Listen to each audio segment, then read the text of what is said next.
नमस्कार, मी डॉक्टर कांचन घुघाणे, आयुर्वेदाचार्य, स्पंदन आयुर्वेद व पंचकर्म क्लिनिक, मोशी, पुणे येथून तुम्हा सगळ्यांचं स्वागत करते. खरं तर आता हा ऋतू बदल होतोय, म्हणजे पावसाळ्याची सुरुवात जोरदारच झालीय किंवा हिवाळ्याची जेव्हा सुरुवात होते, ऋतू बदल होतो, तेव्हा सगळेजण एका विशेष गोष्टीकडे लक्ष देतात आणि ते म्हणजे रोगप्रतिकारक शक्ती. कारणही तसंच असतं, कारण तुम्ही किंवा तुमची मुलं ही वारंवार सर्दी होणं, आजारी पडणं आणि ताप येणं, दर 15 दिवसांनी अंग गरम होतंय, ताप येतोय, व्हायरल इन्फेक्शन सतत सतत होतंय, असं जर होत असेल तर याचा अर्थ तुमची कुठेतरी रोगप्रतिकारक क्षमता ही कमी होत आहे. आणि आयुर्वेदामध्ये ही जी आपली प्रत्येक आजारासोबत शरीराला जी लढण्याची ताकद असते, व्याधीची लढण्याची ताकद असते, त्याला वाढवण्यासाठी, रोगप्रतिकार शक्ती वाढवण्यासाठी एक छानसा शब्द आहे जी वाढवावं लागतं, त्याला असं म्हणतात व्याधी क्षमत्व. म्हणजे तुमचं व्याधी क्षमत्व जेवढं चांगलं असेल तेवढे तुम्ही कमी आजारी पडाल.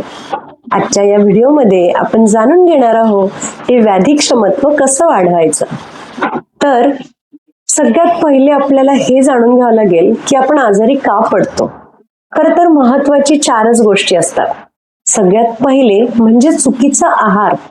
जो आहार जंक फूड, ज्याच्यामध्ये आपण खूप जास्त प्रमाणामध्ये मैद्याचा वापर असलेली पदार्थ, त्यानंतर साखरेचा जास्तीत जास्त वापर असलेली पदार्थ, थंड आणि शिळे पदार्थ, खराब कॉम्बिनेशन्स म्हणजेच थंड गरम सोबत एकत्र घेणे म्हणजेच विरुद्ध आहार, अशा सगळी जर आपण आहारामध्ये आपल्या असेल समावेश या गोष्टींचा, तर नक्कीच आपली रोगप्रतिकार शक्ती कमी होईल. त्याचबरोबर दुसरं महत्वाचं कारण असते आणि ते म्हणजे चुकीची दिनचर्या.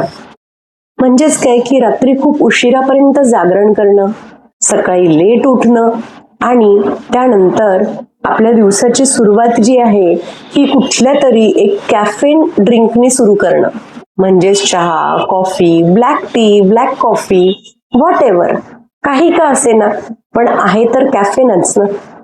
ही चुकीची दिनचर्या. दुसरं म्हणजे व्यायामाचा एकदम अभाव, कारण अजिबात व्यायाम न करणं, फक्त बसलेली कामं किंवा घरची कामं एवढं केलं की आपण खूप व्यायाम केला असंही काही जणांना वाटतं. शरीरासाठी जे आपण चालणं आवश्यक आहे, व्यायाम आवश्यक आहे, याच्यातलं काहीही करत नाही, म्हणजेच व्यायामाचा हा अभाव. आणि चौथं कारण असतं तो म्हणजे ऋतूबदल. ऋतूबदलामध्ये आपली ही व्याधी क्षमता म्हणजे रोगप्रतिकार शक्ती जी आहे ती कमीच होत असते. पण आपल्याला जर हे वाढवायचं आहे तर आयुर्वेदामध्ये खूप छान छान गोष्टी सांगितल्या आहेत. ही रोगप्रतिकारक शक्ती कमी झाली तर होतं काय, जसं आपण बोललो की सतत सर्दी होणं किंवा कफ जास्त प्रमाणात होणं, अंग दुखणं, थकवा खूप जास्त प्रमाणात जाणवणं, उगाच उदास वाटणं, काहीही कारण नसताना उत्साह कमी होणं, त्याचबरोबर जे अंग गरम होणं, म्हणजे असं आपण टेम्परेचर जर मोजलं तर ते आपल्याला ताप आहे असं दाखवणार नाही. थर्मामीटरमध्ये 98.4 पेक्षा कमीच दाखवेल, पण आतून आपल्याला फ्रेश नाही वाटणार, सतत गरम वाटणार. ही जी सगळी लक्षणं आहे ती असतात आपलं जी रोगप्रतिकारक शक्ती कमी होते त्यामुळे. तर आता आयुर्वेदामध्ये काय सांगितलंय हे आपण बघूया. आयुर्वेदामध्ये 4 एक खूप छान त्याचे आधारस्तंभ म्हणता येईल त्याला. आणि हे 4 स्तंभ छोट्या छोट्या गोष्टी ज्या रोज जर फॉलो केल्या तर तुम्हाला नक्कीच तुमच्या रोगप्रतिकारक शक्तीमध्ये फरक हा नक्की जाणवेल आणि तुमच्या मुलांसाठी सुद्धा हे अत्यंत उपयुक्त राहील. सगळ्यात पहिले म्हणजे योग्य आहार. आता आहारामध्ये या दिवसांमध्ये म्हणजे पावसाळ्यामध्ये मुख्यतः सगळ्यात महत्वाची गोष्ट असते ती म्हणजे हळदीचा वापर. हळद म्हणजे हळदीचं दूध जर आपण रोज घेतलं तर खूप छान पद्धतीने आपलं एक रोगप्रतिकारक शक्ती ही वाढते. त्याचबरोबर विटॅमिन सीचा सगळ्यात जास्त म्हणजे भरमसाठ विटॅमिन सी असलेला असा एक नैसर्गिक स्रोत म्हणजेच काय तर आवळा. मग आवळा कुठल्याही फॉर्म मध्ये तुम्ही खाऊ शकता. रोज आवळ्याची कॅन्डी खाऊ शकता, आवळ्याचा मुरब्बा खाऊ शकता, आवळ्याचं सरबत घेऊ शकता किंवा आवळ्याचं लोणचं सुद्धा खाऊ शकता. आवळ्याचे भरपूर प्रकार आहे. खूप छान छान प्रकारे आवळा हा आपल्याला आवडेल अशा पद्धतीने आपण करू शकतो किंवा आणू शकतो विकत. पण रोज आवळा हा पोटात गेलाच पाहिजे. त्याचबरोबर आपण सकाळी जे तुम्हाला म्हटलं ना मी कॅफेन पासून स्टार्ट करतो, म्हणजे चहा किंवा कॉफी, किंवा नाही आम्ही कॉफी नाही पित, आम्ही तो ब्लॅक कॉफी घेतो, असेही काही जण खूप छान याने सांगतात. पण आहे तर ते कॅफेनच ना. मग ब्लॅक कॉफी पेक्षा किंवा कॅफेन पेक्षा आपण छान आयुर्वेदिक काढा, आता काढा म्हटलं की तुम्हाला कडूच असेल असं एक आपल्याला जाणवतं, पण असं काहीच नाहीये. साधं सिंपल पाणी उकळायचं आणि फक्त आलं, तुळशीची काही पानं, त्याच्यानंतर गूळ आणि त्याचबरोबर थोडीशी दालचिनी किंवा मिरे किंवा लवंग आपापल्या प्रकृतीनुसार हा काढा जर आठवड्यातनं 3दा घेतला आणि मुलांना जरी दिला, छान उकळायचा, चहासारखा उकळायचा आणि गाळून घ्यायचा. त्याच्यामध्ये तुम्ही वेलची पूडही टाकू शकता तुम्हाला आवडत असेल तर. तर अशा पद्धतीने हा जर काढा रोज घेतला तर आपली रोगप्रतिकारक शक्ती ही खूप छान पद्धतीने वाढेल. आणि हळद ही फक्त दुधातच न वापरता आपण ह्या काढ्यातही टाकू शकतो. ओली हळद मिळाली तर अजूनच छान. तर ह्या फक्त छोट्या छोट्या गोष्टी आहेत. जेवणामध्ये तुपाचा वापर, तूप हे अत्यंत उपयुक्त आहे आपल्या संपूर्ण स्वास्थ्यासाठी. त्यातल्या त्यात गाईचं तूप वापरलं तर एकदमच छान. आणि तुपाचा वापर हा वरण भातावर करू शकता किंवा चपातीला लावून करू शकता, दुधात तूप घेऊन करू शकता, कोमट पाणी आणि तूप असंही घेऊ शकता. तर हा तूप हा जो घटक आहे ना, हा पित्ताला कमी करतो, कारण तूप हे गुणाने छान थंड आहे, म्हणजे उष्णता शरीरातली कमी होते, पित्त कमी होतो, पित्ताचे सगळे आजार कमी होतात. त्याचबरोबर आपल्या या पावसाळ्यामध्ये वाढणारा जो शरीरातला वात आहे ना, तो वातही या तुपाने कमी होतो. तर जेवणामध्ये तुपाचा वापर असणं हे खूप उपयुक्त. आणि या दिवसामध्ये सगळ्यात छान डाळ जर आपल्याला वापरायची असेल तर सगळ्यात छान डाळ म्हणजे मूग डाळ. तर मूग डाळीचं छान खिचडी असेल किंवा मूग डाळीचं वरण करू शकता, आमटी करू शकता. आणि अशा पद्धतीने छान हे 4 गोष्टी, सगळ्यात पहिले आवळा, मूग डाळ, तूप आणि सगळ्यात महत्वाचं अशी हळद, याचा रोज वापर असला पाहिजे. एवढं जरी सातत्याने केलं ना तर रोग प्रतिकार शक्ती नक्की वाढेल. दुसरा आयुर्वेदामध्ये सांगितलेला एक आधारस्तंभ तो म्हणजे तुमची दिनचर्या. चांगली दिनचर्या ही जर फॉलो केली तर आपलं आजारी पडण्याचं प्रमाण हे एकदमच कमी होतं. आणि यासाठी सगळ्यात पहिली गोष्ट जी सांगितली आहे ना ती म्हणजे ब्राह्म मुहूर्ते उत्तिष्ठे. म्हणजेच काय की ब्राह्म मुहूर्ताला उठणं. प्रत्येकाला ते शक्य नाही माहिती आहे मला, कोणाच्या काही शिफ्ट ड्युटीज असेल काय असेल, पण खरं सांगू का, रात्री 10 ते सकाळी 5 या वेळेला जी छान पुरेशी झोप घेतली तर तुमचं व्याधी क्षमत्व हे खूप छान राहतं. म्हणजेच रोग प्रतिकार शक्ती सगळ्यात चांगली व्हावी असं जर वाटत असेल ना तर हा रूल फॉलो करायला हवा. म्हणजे रात्री लवकर झोपायचं, किमान 10 नाही किमान 11 पर्यंत तरी झोपायचं आणि त्यानंतर सकाळी लवकर उठायचं. आता उठल्यानंतर करायचं काय हाही प्रश्न असेल तर नक्कीच व्यायाम करायचा. चालणं नाही व्यायाम माहित आपल्याला, योगासनं कुठली करावी माहिती नाही, तर मग तुम्ही फक्त फिरण्याचा व्यायाम सुद्धा करू शकता. तोही सगळ्यात चांगला व्यायाम आहे. 30 मिनिटं फिरायचं.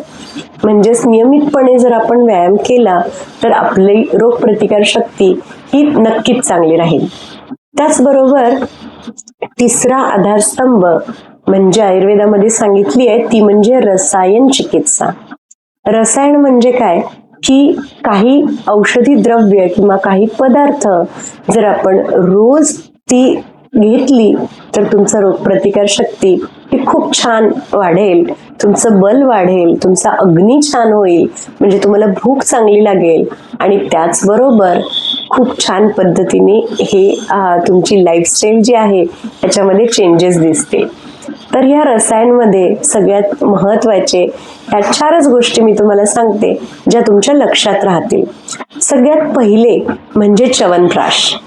च्यवनप्राश हा पावसाळा सुरू झाला की रोज 1 चमचा सकाळी उठल्यावर च्यवनप्राश घेणं हे अत्यंत उपयुक्त, कारण त्याच्यामध्ये सगळ्यात जास्त आवळा हा असतो.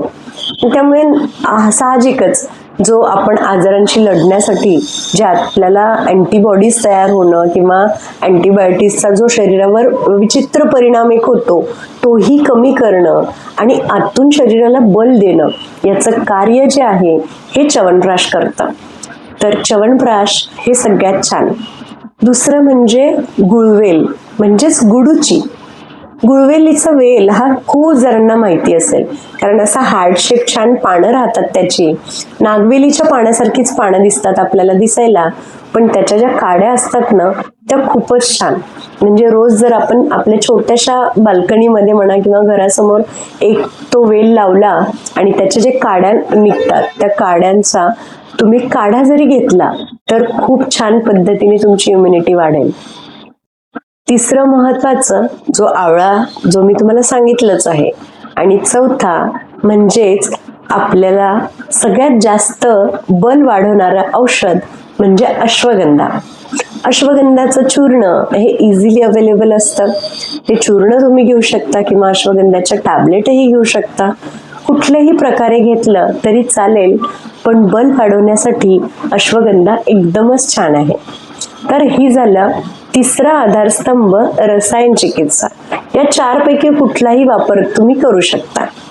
आणि आता सगळ्यात महत्वाचं म्हणजे चौथं, ज्याला पंचकर्म हे म्हटलं जाईल. तर पंचकर्म हे प्रत्येकाच्या व्यक्तीनुसार, व्याधीनुसार, त्याचबरोबर त्यांच्या प्रकृतीनुसार हे वेगवेगळ्या प्रकारचं असू शकतं. जर खूपच जास्त प्रमाणात तुम्ही सततच आजारी पडणं असेल किंवा रोगप्रतिकारक शक्ती अत्यंतच कमी झाली असं तुम्हाला जाणवत असेल तर नक्कीच पंचकर्मातलं कुठलंही कर्म करायचं. पण हे नक्की लक्षात ठेवा की पंचकर्म हे घरी करण्याची किंवा यूट्यूबवर व्हिडिओ पाहून करण्याचा अजिबात प्रयत्न करायचा नाही. तज्ज्ञाच्या सल्ल्यानुसारच पंचकर्म करायचं. तुमच्या आजूबाजूला जे कोणी चांगले पंचकर्माचे डॉक्टर असतील त्यांना, आयुर्वेदाचार्यांना कन्सल्ट करा आणि त्याच्यानुसार जे आवश्यक असेल असं पंचकर्म करा. या संपूर्ण व्हिडिओमध्ये आपण बरीच माहिती घेतली, पण खरं सांगा एवढं सोपं आहे का रोगप्रतिकार शक्ती लगेच वाढवणं? तर सगळ्यात महत्वाची गोष्ट म्हणजे हे जेही करताय त्यात सातत्य ठेवा. एका दिवसात आपण आजारी पडू शकतो, पण एका दिवसात आपली जी रोगप्रतिकारक शक्ती म्हणजेच इम्युनिटी स्ट्रॉंग करणं हे एका दिवसाचं काम नक्कीच नाहीये. त्यासाठी सातत्य खूप गरजेचं आहे. स्वतः जे काही नियम बनवायचे, आता हा व्हिडिओ पूर्ण बघितलाच आहे तुम्ही, तर याच्यामध्ये तुम्ही काय काय करू शकता, तुम्हाला काय शक्य आहे हे करायचं आणि त्यानुसार आपली दिनचर्या, आपला आहार, आपला व्यायाम आणि त्याचबरोबर सगळ्यात महत्त्वाचं म्हणजे स्क्रीन टाइम कमी करणे, याकडेही आवर्जून लक्ष द्यायचं.